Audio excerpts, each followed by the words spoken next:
حارس فاشل.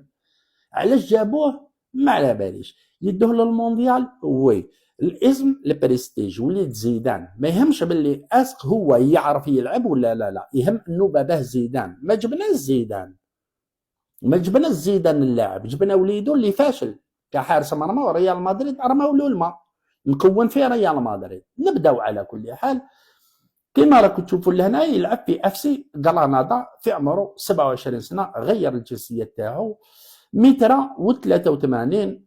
فرانك رايش لعب كما نقولوا في فرنسا تاع 20 سنه. شوفوا يا خوتي باش نعطي راكم تشوفوا هذه الالقاب قاعد مع ريال مدريد في الدكه باش نفهموا، كاع نتبعوا ريال مدريد وعلى بالنا.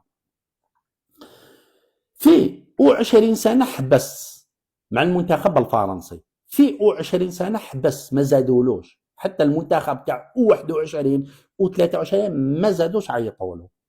فرنسا تاني كانوا دايرينو زعما تاع ريال مدريد يجيبوه ويلعبوه في الصغار هذوك، شافوه باللي ما يصلحش، 20 سنه حبسوه، انسى تروح للمنتخب وانسى تروح. و23 سنه المسيره تاعك مع المنتخب الفرنسي تخلص.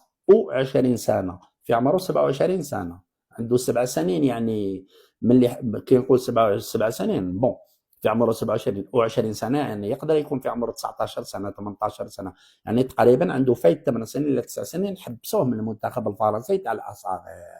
باش نجو التطبال بطل انا ما نحبوش.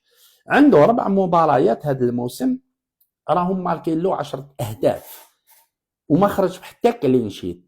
في 4 مباريات تلقى 10 اهداف. جبتوا لنا احنا الدفاع تاعنا كارثه، رانا نشكو من كارثه، زدتوا جبتوا لنا حارس كارثه الاسم تاعو باباه زيدان باش بيبليسيتي، يعني واش حابين نقولوا بيبليسيتي.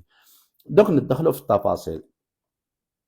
2014 2015 ريال مدريد تاع الصغار، ريال مدريد تاع 18 سنه، ريال مدريد تاع 19 سنه، ريال مدريد كاستيا هذه تاع ما على باليش واش كيما نقولوا في 2016 2017.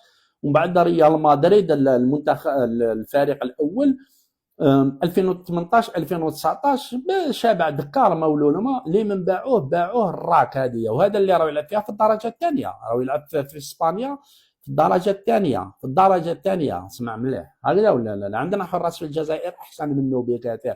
تقول لي هذه الهضره نقول لك في وقت بالماضي قلتها، انا ما نبدلش رايي، انا ماشي باغ اكزومبل كيما اللي خروط ولا اللي يبدلوا رايهم، راك في كل دقيقه يبدلوا رايهم، المهم الراي تاعهم يكون يمشي مع بيتقوفيتش. راك فاهم واش حبيت نقول لك؟ باغ اكزومبل المجموعه كانت سهله كاع